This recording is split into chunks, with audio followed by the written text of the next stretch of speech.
कड़ी मेहनत आपको वहाँ पहुँचा देती है जहाँ अच्छी किस्मत शायद आपको पहुँचा दे। तो हम किस्मत पर नहीं, मेहनत पर यकीन करने वालों में से है। तो चलिए पढ़ते हैं और आगे बढ़ते हैं।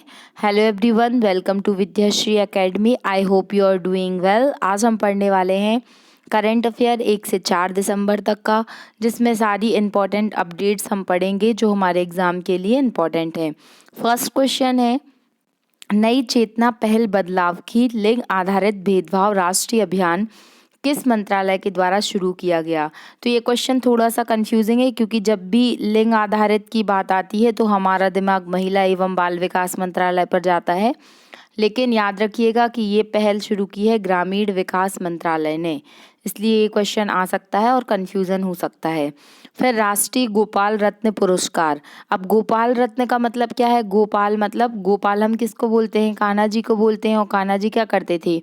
गैयों का बहुत पालन करते थे, मतलब उनसे स्नेह करते थे।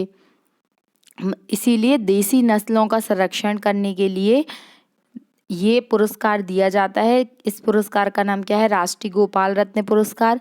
ये जितेंद्र सिंह जी को मिला है और ये हरियाणा राज्य के लिए इसको सम्मानित किया गया है। थर्ड क्वेश्चन है, काले प्रवाल की प्रजातियों की खोज कहाँ हुई है? तो आप जानते हैं, आपने कोरल रीफ का नाम सुना होगा। ग्रेट बैरियर रीफ, जो ग्रेट बैरियर रीफ है ये कहाँ पर है? ये सबसे बड़ी रीफ है और ये कहाँ पाई जाती है? प्रवाल भित्ति, जिसे बृहद प्रवाल भित्ति भी कहा जाता है, ऑस्ट्रेलिया में पाई जाती है। तो यहीं पर अभी काले रंग की प्रवाल की खोज हुई है। कहाँ पर?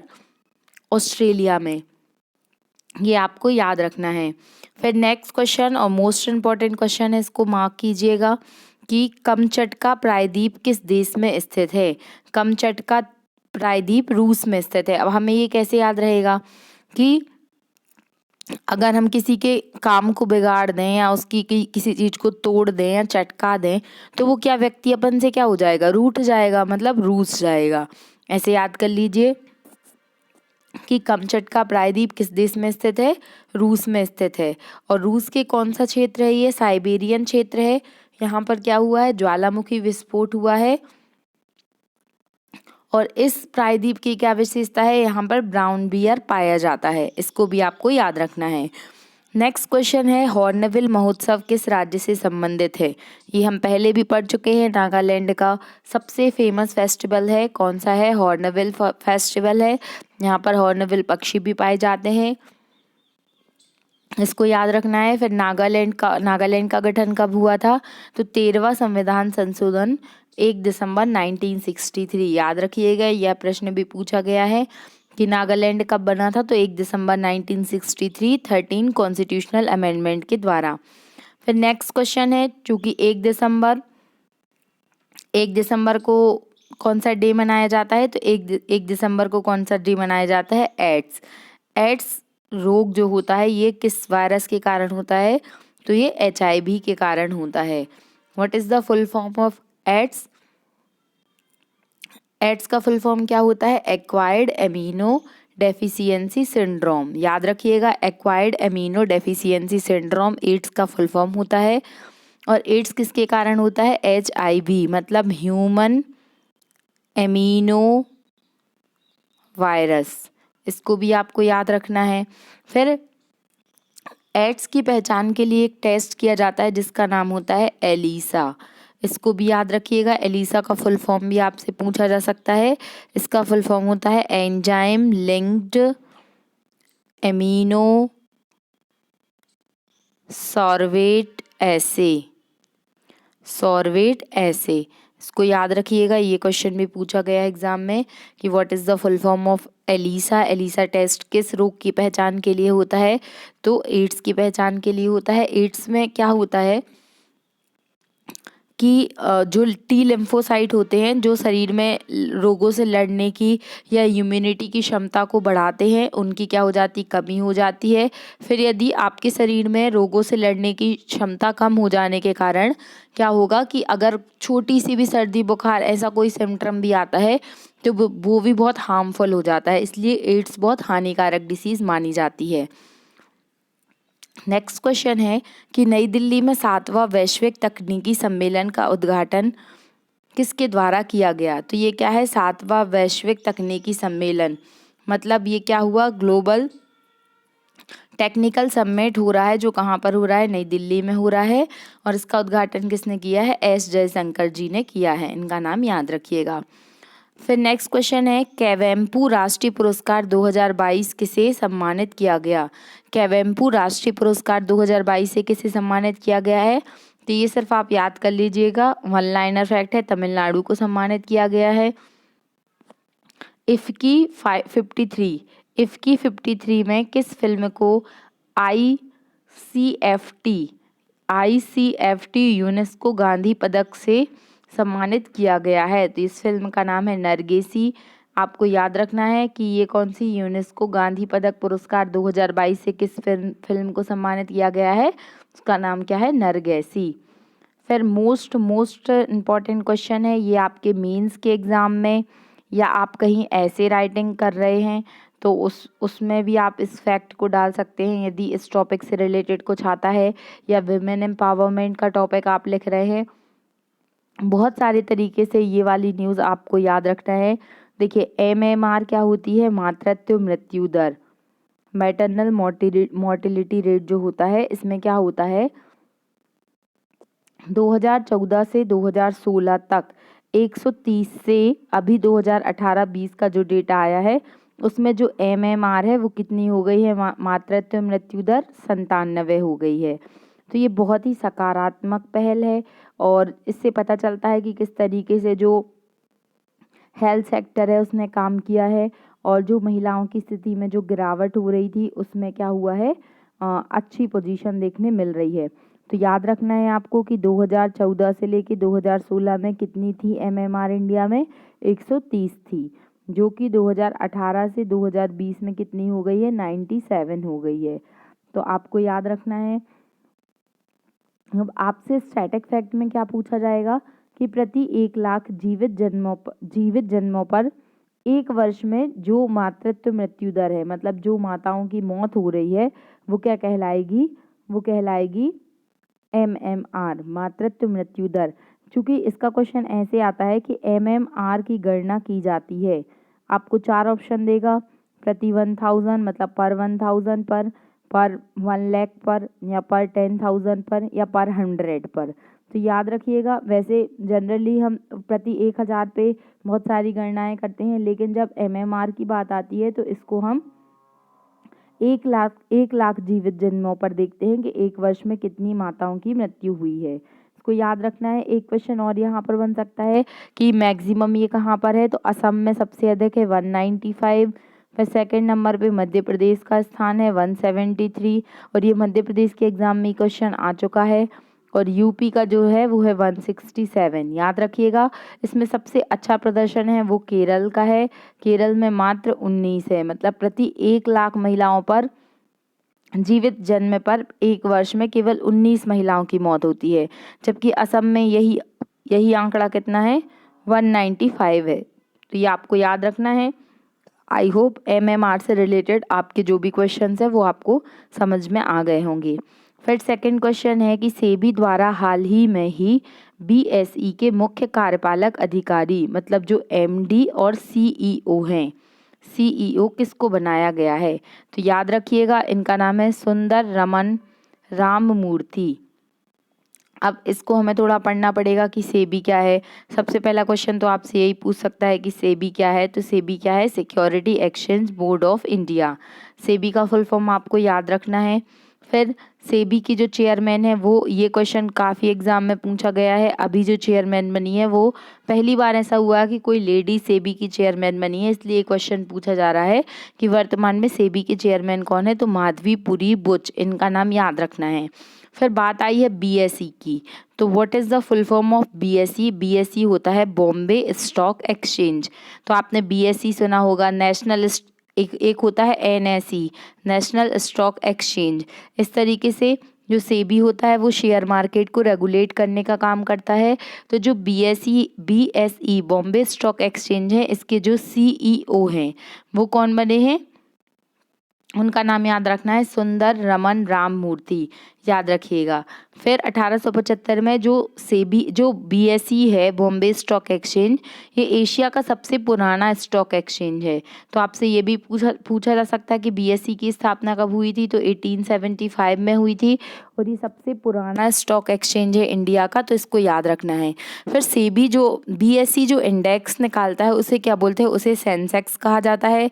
इसका भी नाम आपने सुना होगा, तो इसको भी आपको याद रखना है। नेक्स्ट क्वेश्चन है कि अंतर्राष्ट्रीय लुसोफोन महोत्सव का आयोजन कहाँ पर किया जा रहा है, तो ये लुसोफोन महोत्सव है, इसका आयोजन किया जा रहा है गोवा में।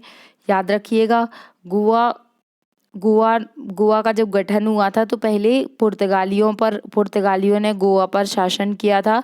1961 में गोवा को आज़ादी मिली थी पुर्तगालियों से, तो ये भी आपको याद रखना है। एक क्वेश्चन और आपसे पूछा जा सकता है कि गोवा को किस संविधान संशोधन के द्वारा बनाया गया था, तो 56 कॉन्स्टिट्यूशनल अमेंडमेंट कब हुआ था, 1956 में। और इसके बाद जब फाइनली गोवा का एज अ स्टेट गठन हुआ था तो वो 1987 में हुआ था। इतने पॉइंट आपको याद रखने हैं। फिर नेक्स्ट क्वेश्चन है और महत्वपूर्ण क्वेश्चन है कि भारत द्वारा G20 के कौन से शिखर सम्मेलन की बैठक 2023 में करेगा। कुल मिला के आप ऐसा याद कर लीजिए कि G20 की 2023 में कौन सा देश है जो अध्यक्षता करने वाला है, तो वो है हमारा प्यारा भारत। और अगर आपसे ऐसा क्वेश्चन आ जाता है कि G20 की 2022 में किस देश ने अध्यक्षता की है, तो वो हो जाएगा आंसर आपका इंडोनेशिया। याद रखिएगा, चूँकि G20 का कोई भी ऐसा अध्यक्ष देश नहीं है, बल्कि जो G20 में जो भी सदस्य देश हैं उनको अल्फ़ाबेटिकली क्या होता है, इनको अध्यक्षता मिलती है। तो I फॉर इंडोनेशिया, इंडोनेशिया के बाद इंडिया का नंबर आया है। इस तरीके से इसकी जो चेयरमैनशिप है वो मिलती है। हाँ, एक क्वेश्चन और अभी पूछा जा सकता है कि 2022 में G20 का कौन सा सम्मेलन हुआ है, तो 17वें नंबर का है। जो 2023 में होगा वो कौन सा होगा, 18वें नंबर का होगा। चूंकि इंडिया अध्यक्षता कर रहा है इसलिए क्वेश्चन पूछा जाने की उम्मीद अधिक है। कहाँ होगा, नई दिल्ली में होगा। G20 की जो बैठक है और G20 का जो सेंटेंस रखा गया है वो रखा गया है one earth one family one future. जो वसुदेव कुटुम्बकम कि सारा संसार हमारा एक परिवार है, वसुदेव कुटुम्बकम की भावना पर आधारित है ये, कि वन अर्थ वन फैमिली और वन फ्यूचर, इसको याद रखना है। और भारत की तरफ से जो G20 के लिए शेरपा की नियुक्ति हुई है, मीन्स जो एक मेन मिनिस्टर होते हैं जो सारी बातों को मतलब वहाँ पर रखते हैं, वो कहलाते हैं शेरपा। तो इंडिया की तरफ से हैं अमिताभ कांत, इनका नाम आपने सुना होगा, याद रखिएगा। अमिताभ कांत G20 में इंडिया की तरफ से शेरपा हैं। आपको कमेंट बॉक्स में लिखकर बताना है कि G20 की अध्यक्षता, G20 का गठन कब किया गया, मतलब G20 कब बना था, किस ईयर में बना था, ये आपको बताना है। फिर नेक्स्ट क्वेश्चन है भारत की तरफ से यूनेस्को की मासिक अध्यक्षता यूनेस्को की किसने की, UNSC की अध्यक्षता किसने की है, तो ये रुचिरा कंबोज है, इनका नाम हम पहले भी पढ़ चुके हैं। फिर ये क्वेश्चन मैंने पहले आपको पढ़ाया था, मैंने एक digital rupee RBI launch digital rupee, अगर आपने नहीं देखा है तो आप इसे देखिएगा प्लेलिस्ट में जाके। मैंने बहुत अच्छे से इसको एक्सप्लेन किया है कि RBI किस तरीके से अपने डिजिटल करेंसी लेकर आया है, किस प्रकार की होगी, कहाँ कहाँ पर लागू होगी। तो RBI द्वारा खुदरा डिजिटल रुपी लॉन्च किया गया है जिसका क्या नाम है, ई-रुपी है। और अभी ये 4 शहरों में दिल्ली, मुंबई, बेंगलोर और भुवनेश्वर में चलेगा और 8 बैंकों में चलेगा। इसमें क्या होगा, एक डिजिटल वॉलेट होगा, जिस तरीके से हम 500 रुपये का नोट, 1000 रुपये का नोट रहते हैं, वैसे ही डिजिटल फॉर्म में आप एक दूसरे को पैसों का लेन देन कर सकेंगे। तो ये काफ़ी अच्छी पहल है। RBI के बारे में आपको कुछ बातें पता होनी चाहिए। RBI का गठन RBI के एक्ट 1934 के तहत कब हुआ था, 1935 में हुआ था, याद रखिएगा। और RBI जो है वो क्या करता है, जिसे क्या RBI को क्या कहा जाता है, भारत का सेंट्रल बैंक कहा जाता है। सारे जो रेगुलेशन का काम है वो RBI करता है, तो ये एज अ सेंट्रल बैंक काम करता है, इसे बैंकों का बैंक भी कहा जाता है। और वर्तमान में जो RBI के चेयरमैन है वो कौन है, शक्तिकांत दास। इनका नाम आपको बिल्कुल याद रखना है, ये प्रश्न पूछा गया है कि शक्तिकांत दास कौन है, RBI के वर्तमान में चेयरमैन है, इसको याद रखिएगा। फिर एक और बहुत ही इंटरेस्टिंग सी न्यूज़ है, एक हेमजेनेक्स दुनिया की सबसे महंगी दवा है, याद रखिएगा इसका नाम क्या है, हेमजेनेक्स है। ये दुनिया की सबसे महंगी दवा है। इसे किस बीमारी के उपचार के लिए यूज़ किया गया है? तो ये बीमारी है हीमोफीलिया। मैंने जब आपको डिसीज़ वाला चैप्टर पढ़ाया था उसमें साइंस में, उसमें हीमोफीलिया को एक्सप्लेन किया था।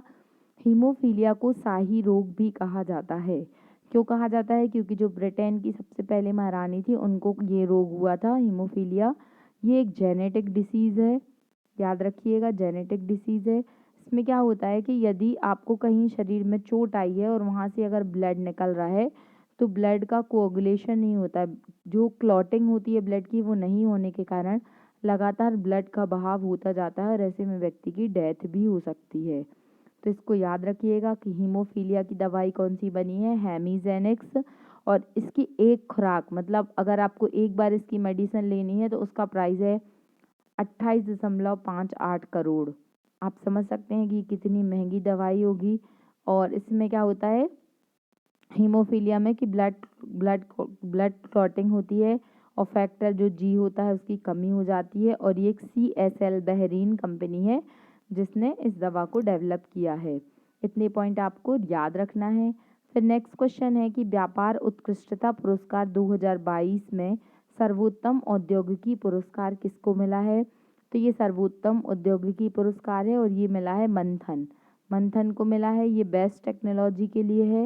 इसकी जो टेक्निक है वो बहुत अच्छी है, तो इसीलिए बेस्ट तकनीकी के लिए कौन सा पुरस्कार मिला है? सर्वोत्तम औद्योगिक पुरस्कार मिला है। फिर सुदर्शन प्रहार अभ्यास कहाँ पर हुआ है? तो राजस्थान में हुआ है। इसको आप as a one liner fact बस याद कर लीजिए। फिर किस अंतर्राष्ट्रीय हवाई अड्डे से पहली बार डिजी यात्रा सुविधा प्रारंभ की गई है? अब ये डिजी यात्रा सुविधा क्या है? डिजिटल यात्रा कैसे हो सकती है? तो इसमें कुछ नहीं है, इसमें ये बोला गया है कि दिल्ली, बेंगलोर और बनारस में क्या होगा कि आपने देखा होगा फेस रिकॉग्निशन टेक्निक होती है। इट्स लाइक कि आप जैसे फ़ोन में आप पासवर्ड डालते हैं या फिर आप इस तरीके से फेस रिकॉग्निशन टेक्निक द्वारा फ़ोन को लॉक करते हैं और आपका चेहरा आपकी आंखों को स्कैन करके फ़ोन का जो पासवर्ड है वो ऑटोमेटिकली खुल जाता है। या मेट्रोज़ में भी ये टेक्निक यूज़ होती है, स्टेशन पर, डोर में। उसी तरीके से ये अंतर्राष्ट्रीय हवाई अड्डा बनाया गया है जहाँ पर क्या होगा फेस रिकॉग्निशन टेक्निक पर ये काम करेगा। ये दिल्ली, बेंगलोर और वाराणसी से अभी शुरू हुआ है, तो इसको याद रखना है। फिर नेक्स्ट क्वेश्चन है किस संगठन की अध्यक्षता भारत द्वारा अगले 1 वर्ष के लिए की जाएगी? तो आपने वासेनार अरेंजमेंट का नाम सुना होगा जो नीदरलैंड में स्थित है। अब ये वासेनार व्यवस्था क्या है? इसका मतलब ये होता है कि एक ऐसी व्यवस्था है जिसमें जो दोहरे उपयोग वाली वस्तु होती है उसका पारदर्शी हस्तांतरण। अब इसका क्या मतलब है कि जो भी किसी चीज़ का यदि 2 तरीके से यूज़ होता है, अगर आप मान लीजिए जो यूरेनियम है तो यूरेनियम से परमाणु विस्फोट में भी यूरेनियम का काम होता है, मतलब न्यूक्लियर रिएक्टर वगैरह में भी यूज़ होता है। और जो है वो बिजली बनाने में और अन्य चीज़ों में भी यूरेनियम का यूज़ होता है। तो इस तरीके के जितने भी प्रोडक्ट्स हैं उसको ट्रांसपेरेंसी के द्वारा देखा जाए कि उसका ट्रांसफ़र जो है वो सही तरीके से हो रहा है कि नहीं हो रहा है। इसीलिए वासेनार अरेंजमेंट बनाया गया जिसकी जो स्थापना है वो 1996 में हुई थी। और इसका हेडक्वार्टर कहाँ पर है? वियना, ऑस्ट्रिया में है। याद रखिएगा, ये क्वेश्चन आ चुका है कि वासेनार अरेंजमेंट का जो हेडक्वार्टर है वो कहाँ पर है? वियना, ऑस्ट्रिया में है। तो अभी अभी हम क्यों पढ़ रहे हैं कि 1 वर्ष के लिए इस संगठन की जो अध्यक्षता है वो किसको मिली है? भारत को मिली है। अभी हमने पढ़ा था कि G20 की अध्यक्षता 2023 में भारत कर रहा है। वासेनार संगठन की अध्यक्षता भारत कर रहा है। इस तरीके से आप जिन जिन चीज़ों की जो चेयरमैनशिप है वो भारत के लिए मिली है आप उनको अलग से नोट कर लीजिएगा।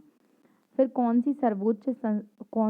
सी सर्वोच्च न्यायालय द्वारा तीसरी बार महिला पीठ का गठन किया गया है? तो जो तीसरी बार महिला पीठ बनी है उसमें 2 महिला जजेस के नाम है जिसमें है न्यायमूर्ति हिमा कोहली, इनका नाम याद रखिएगा, और दूसरा नाम है न्यायमूर्ति बेला एम त्रिवेदी। तो इनका नाम आपको याद रखना है। आपसे जो क्वेश्चन पूछा जाएगा वो ये है कि चूंकि अभी तक इंडिया के जो जुडिशरी का इतिहास है उसमें कोई भी महिला चीफ जस्टिस ऑफ इंडिया नहीं बनी है, याद रखिएगा, कोई भी ऐसी महिला नहीं है जो भारत की चीफ जस्टिस ऑफ इंडिया बनी हो, लेकिन 2027 में ऐसी उम्मीद जताई जा रही है, ऐसा कयास लगा जा रहा है कि जो नागरत्ना है, जस्टिस नागरत्ना है, वो 2027 में भारत की प्रथम महिला मुख्य न्यायाधीश बनने का गौरव प्राप्त कर सकती हैं। तो इनका नाम आपको थोड़ा रखना है याद कि एन नागरत्ना इनका नाम है, याद रखिएगा इस क्वेश्चन को। फिर नेक्स्ट क्वेश्चन है कि अग्नि वॉरियर युद्ध अभ्यास। अग्नि वॉरियर युद्ध अभ्यास जो है किसका अभ्यास है? नेवी का है। और ये किन किन देशों के बीच में होने वाला है? तो ये भारत और सिंगापुर के बीच में आयोजित किया जाएगा। एक और अभ्यास है जो भारत और सिंगापुर के बीच में होता है जिसका नाम है सिम्बैक्स, याद रखिएगा। नेवी डे कब मनाया जाता है? तो 4 दिसंबर को नेवी डे मनाया जाता है, याद रखिएगा। 4 दिसंबर 1971 का दिन।